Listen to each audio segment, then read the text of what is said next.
BJP ये समझती है कि ये सब करने से, ये तानाशाही करने से, ये डिक्टेटरशिप दिखाने से लोग उनसे डरेंगे। लेकिन मुझे लगता है, मेरे ख्याल से इस बार जो ये एक छात्रों का आंदोलन है, ये कोई आम आंदोलन नहीं है, ये बहुत महंगा पड़ने वाला है बीजेपी को। और पर्सनली मेरा ये मानना है कि ये 5 साल कार्यकाल बीजेपी नहीं निकालेगी। मैं आपको लिख के देता हूं, मैं बता सकता हूं पूरे विश्वास के साथ। और सबसे बड़ी बात, जो धर्मेंद्र प्रधान की आप बात कर रहे हैं, जब कांग्रेस के टाइम किसी मिनिस्टर के खिलाफ ऐसे प्रोटेस्ट आंदोलन होते थे तो वो अपनी इज्जत बचाने के लिए रिजाइन करते थे। लेकिन इन मिनिस्टर्स के पास, इस कैबिनेट के पास कोई इज्जत है नहीं। They have nothing to lose. क्या बचाना है उनको अपने पास? कुछ नहीं। इसलिए लगता है उनको वो रिजाइन करने वाले ही नहीं। क्या है कि हम लोगों को ये विश्वास हो गया, ये जो तानाशाह सरकार है, ये हम जो सरकार लोगों ने चुनी है ऐसा लगता है। लेकिन ये पता है ये वोट चोरी की सरकार है।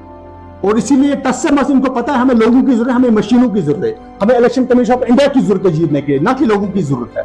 बात ये नहीं कि लोग अगर रिजाइन करने से क्या होगा, रिजाइन करने से ये होगा कि एक शुरुआत होगी बात सुनने की। आज अगर इनके द्वारा कोई गलती होती, कल को कोई अगला मिनिस्टर, अगला कैबिनेट मिनिस्टर डरेगा कोई चीज करने से, क्योंकि एक जिम्मेदारी होती है। मैंने आपको भी बताया, एक जिम्मेदारी होती है, एक रेस्पॉन्सिबिलिटी होती है मिनिस्टर की। ये छोटी बात नहीं है। 22 लाख 23 लाख लोगों, बच्चों ने वो नीट एग्जाम दे दिया था, और जिन 20 छात्रों की जाने गई है, कौन रहेगा उनका जिम्मेदार? इनको शर्म नहीं आती? क्या सच में मैं समझता हूं कि रात को कैसे इनको नींद आती है? ये लोग टस से मस नहीं होते। इन्होंने इस देश को एक तानाशाह सरकार बना के रखा है कि डिक्टेटरशिप यहाँ पे चलाना चाहते हैं। नहीं, लेकिन जो दिल्ली में कल हुआ छात्रों के साथ, उनको दौड़ा के मारा गया, पीटा गया। और सबसे बड़ी बात, पुलिस की वर्दी में और पुलिस की वर्दी के बिना जो सेम ड्रेस में गुंडे थे, और आप देखिए वो कैसे उन छात्रों पे हमले कर रहे थे। नेशनल कॉन्फ्रेंस भी वहां पहुंची स्टेटहुड को लेकर। क्या आपको लग रहा है कि स्टेटहुड जो है अब इन प्रोटेस्ट की वजह से वापस आएगा? जैसे आपको पता है कि सुप्रीम कोर्ट ने पहले बोला कि पहले डिलिमिटेशन होगा, फिर इलेक्शन होगा, और फिर रिस्टोरेशन ऑफ स्टेटहुड होगा। लेकिन जो कि हुआ नहीं है, और ये लोग चाहेंगे नहीं कभी। मैं लोगों से बताना चाहूँ कॉमन सेंस की बात। देखो, मैं आपको बता, बीजेपी एक ऐसी, इनकी जो सरकार है, ये छीनने वाली देने वाली कुछ नहीं है, पता है हमें। लेकिन इसका मतलब ये नहीं कि हम हाथ पे हाथ धरे बैठेंगे, ऐसा भी नहीं है ना।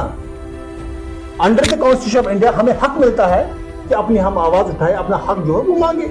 तो वो वही कर रहे, वो छात्र भी कर रहे थे जिनके साथ कल जातियां हुई। आप दिल्ली में, आपको भी पता होगा कि कैसे, मैंने आपको अभी बोला कि कैसे कि सिविल काबू में कुछ गुंडे जो थे उनको पीट रहे थे, और दिल्ली पुलिस अभी तक जवाब नहीं दे पा रही वो गुंडे कौन थे। और आप कह रहे कि जब स्टेटहुड की बात आप कर रहे हैं, बात ये नहीं कि हम अपनी आवाज उठाना छोड़ देंगे, वो दे या ना दे वो अलग बात है। लेकिन ये हम कश्मीरियों का हक है, स्टेटहुड हमारा हक है। जो फैसला उन्होंने 5 अगस्त 2019 को दिया है, वो आज भी हमें नामंजूर है। हम उस फैसले को नहीं मानते। क्या सिर्फ स्टेटहुड हमारा हक है? पीडीपी ने कहा कि हम तब तक इस प्रोटेस्ट में शामिल नहीं होंगे जब तक 370 की बात नहीं की जाएगी, जो बिहाइंड द बार्स है उनकी बात नहीं की जाएगी, तब तक हम इस मसले में जो है हाथ नहीं उठाएंगे। क्या आपको लग रहा है कि सिर्फ स्टेटहुड जो है ये मसला है यहाँ पे? देखिए, मैं आपको वही बताना चाहता हूँ, अभी जो यहाँ की लोगों की चुनी हुई सरकार है वो खुल के काम भी नहीं कर पा रही। मसला क्या? मसला ये हम यूटी है जो हमें जो कंट्रोल वो डायरेक्ट सेंट्रल कर रहा है।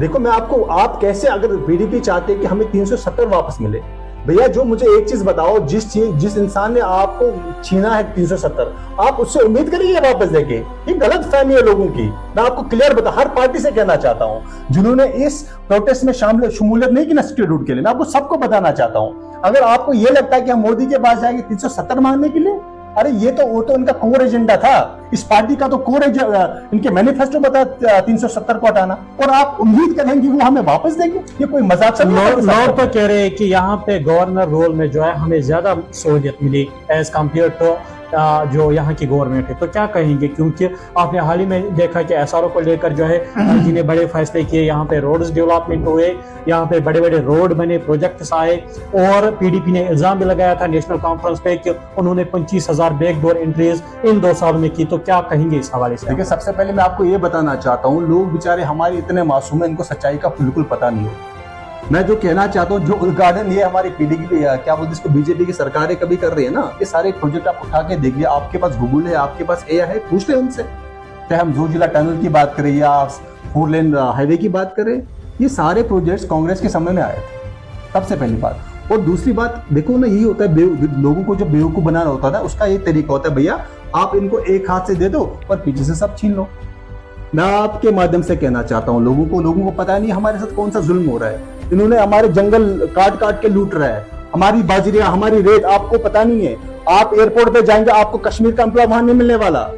आप देखिए ना, रोड हाईवे पे जो टोल, जम्मू तक 2000 रुपए की टोल लगती है, ये कोई छोटी बात नहीं है।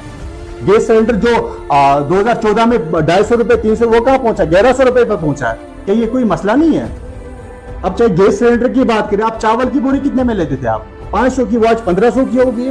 भैया इससे क्या होता, आप हमें रोड बना के दे रहे हो, यहाँ से हमारी जो सारी जो हमारी इकोनॉमी को, उसकी कमर तोड़ रहे हो आप गरीबों से हक छीन रहे हो। कितने राशन कितने केजी मिलते हैं आपको? 5 केजी मिलते हैं ना। बिल्कुल। तो अगर आपके घर में 6 मान के चलो कभी मेहमान आएगा तो आपको भूखा रहना पड़ेगा उस हिसाब से। फिर तो सोचने वाली बात है ना। कांग्रेस के समय में तो ऐसा नहीं होता था। और जो एक चावल का बैग आपको 50 किलो का 500 रुपए में मिलता है, वो आज कितने में? 1500 रुपए में आपको मिलता है। और आप AAY की बात करेंगे, जाके देखिए ना, उनके पास होगा, जो अप्रोच वाले उनके पास AAY आपको मिलेगा, ऐसे नहीं मिलेगा आपको। देखने वाली बात है, एक तरफ से देना, दूसरी तरफ से लेना, ये एक बहुत बड़ा षड्यंत्र होता है, एक साजिश होती है लोगों की। बात हुई थी साथ चलने की, लेकिन अब जो है कांग्रेस और नेशनल कहीं दिखते नहीं है, क्योंकि अब आपको जो है लगता है कि ऐसा लग रहा है कि साइड लाइन कर रही है कांग्रेस को नेशनल, क्योंकि बड़ी बड़ी मीटिंग्स हुई, कहीं कांग्रेस नजर नहीं आ रहा। ऐसी इसकी वजह क्या है? देखिए, सबसे पहले मैं आपको यही जो बता दूं कि जब यहाँ पे असेंबली 2024 में इलेक्शन हुआ है, वो कांग्रेस और नेशनल कॉन्फ्रेंस ने अपने अलायंस में लड़ा। बिल्कुल। वो उसका सबसे बड़ा जो हमारा कांग्रेस का रीजन था, वो बीजेपी को दूर रखने का। ये बात आपने समझनी होगी। पूरी पावर लगा ली बीजेपी ने, लेकिन हुकूमत बना पाई नहीं। और कश्मीर से उन्हें एक सीट तक नहीं जीती। और सबसे बड़ा, हमारा सरकार में आना जरूरी नहीं है, लेकिन बीजेपी को दूर रखना हमारा सबसे बड़ा ज्यादा जरूरी है उसके हिसाब से। और दूसरी बात मैं आपको बताना चाहता हूं, और जब यहाँ की हुकूमत बनी, जब हमने अपना ऐलान, अपना समर्थन कांग्रेस नेशनल कॉन्फ्रेंस को दिया, हमने तब भी पहली डिमांड हमने ये रखी थी कि हम तब तक कैबिनेट ज्वाइन नहीं करेंगे जब तक हमारा जो रिस्टोरेशन ऑफ स्टेटहुड नहीं होगा। अगर हम चाहते तो हम ले सकते थे, ऑफर आए थे, आप लीजिए, अपना कौन सा मंत्रालय चाहिए आपको, लेकिन नहीं। कांग्रेस का मंशूर ये था कि जब तक हमें अपना जो हमारा जो अधिकार, हम 5 अगस्त 2019 को हमसे छीना गया, जब तक हमें अपना स्टेटहुड नहीं मिलेगा, हम कैबिनेट में आने वाले नहीं है। अब जो लोग अटकलें लगा रहे हैं, वैसे ऐसी कोई बात नहीं है। क्या कांग्रेस के साथ मशवरा हुआ था दिल्ली में जंतर मंतर में जो है प्रोटेस्ट होने के लिए? जी बिल्कुल, क्यों नहीं, मशवरा तो हुआ था। तभी आपको हमारे जो PCC के प्रेसिडेंट तारिक हमीद कर्रा साहब है, और हमारे जो general secretary, national general secretary GMA, वो भी उनके साथ प्रोटेस्ट में थे। इसमें कोई दो राय नहीं है। नौजवानों में इतना गुस्सा क्यों फूटा नौजवानों में?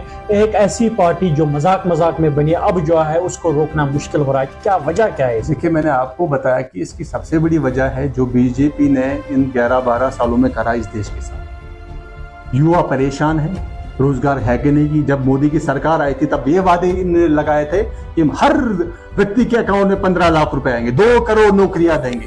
भैया कहाँ है वो चीज? आपके अकाउंट में तो नहीं आएगी, मेरे में भी नहीं आएगी। ये सोचने वाली बात है ना। ये मजदूर, ये वो ऐसी सरकार है, ऐसी तानाशाह सरकार है जो मजदूरों के खिलाफ, युवाओं के खिलाफ, स्टूडेंट्स के खिलाफ, हर तबके के खिलाफ। अब देखना लास्ट ईयर 24 में क्या हुआ। जो हमारे देश के ओलंपिक मेडल जीतने वाले थे, आपको पता होगा, गीता फोगाट एंड बबीर, जो सारे रेसलर्स थे, 1 महीना वो जंतर मंतर पे रहे। क्या मिला उनको? उन्हें अब धक्के मिले? क्या मिला उनको? कुछ नहीं मिला ना। वही मैं कहना चाहता हूँ, ये जो सरकार एक नौटंकी सरकार है, और कुछ नहीं है। ये पर्दे के पीछे कुछ और है, पर्दे के सामने कुछ और है।